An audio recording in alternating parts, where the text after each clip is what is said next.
Yo, what's up mga kaibigan? Nalina tayo magkwentuhan. Ang season na ito ay puno ng drama at injury para sa two-time MVP Giannis Antetokounmpo at halos kakabalik lang niya mga kaibigan at may minutes limit pa nga siya nang muli siyang tamaan ng injury matapos ang poster dunk na ito.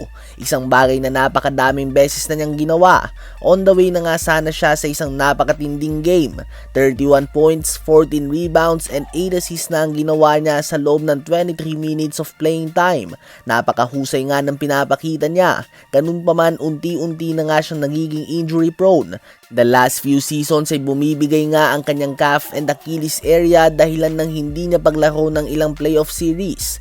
Ngayong season naman ay 36 games pa lamang na ilalaro niya at very likely na i-shutdown na lamang siya sa season na ito dahil let's be honest, wala nang ang patutunguhan ng season na ito para sa Milwaukee Bucks. Sayang lang nga ang oras si Giannis sa mga games na wala namang bilang. Andun lang nga ang sugal na magtamo siya ng matinding injury na hindi maganda para sa kanyang career at pati na din sa Milwaukee Bucks dahil babagsak lang nga ang kanyang trade value. Kung patuloy man nga na i-shutdown na ng Bucks si Giannis ay posibleng napanood na nga natin ang kanyang last game para sa franchise na ito at the age of almost 32 years old. Para sa mga player na katulad niya na heavily reliant sa kanyang athleticism ang style of play, very likely nga na umpisa na ito ng pagbagsak ng kanyang laro o kaya naman unti-unti nang bumibigay ang kanyang katawan sa kanyang kakaibang explosiveness at athletic ability.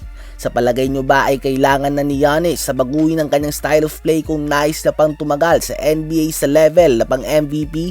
Habang si Joel Embiid naman ay opisyal nang naitabla ang games na nailaro niya at games ay pinagpahinga niya dahil sa magkakaibang injury na natamo niya. 485 games nga mga kaibigan ang nilaro niya at 485 games na din ang pinagpahinga niya. Bagamat nanalo na nga siya ng regular season MVP, ang kanyang career ay pwede pa din nga natin mahanay sa mga pinakamalaking what if sa kasaysayan ng NBA. What if hindi nga madaming beses tinamaan ng injury si Embiid? Posible nga bang nagkampiyon na siya? Posible nga bang higit pa sa isang MVP ang meron siya? Posible nga bang siya ang best center sa era ngayon at hindi si Nikola Jokic? Madaming ang what if sa karir ni Embiid at may potensyal nga talaga siya na maging isa sa mga pinakamahusay sa kasaysayan ng liga. Kung maalala nyo nga noong peak season niya matapos ang kanyang MVP season ay pinangunahan niya ang Sixers sa record at 26 wins and only 6 losses. Nagtala din siya ng 40 points and 10 rebounds per game sa isang buong buwan.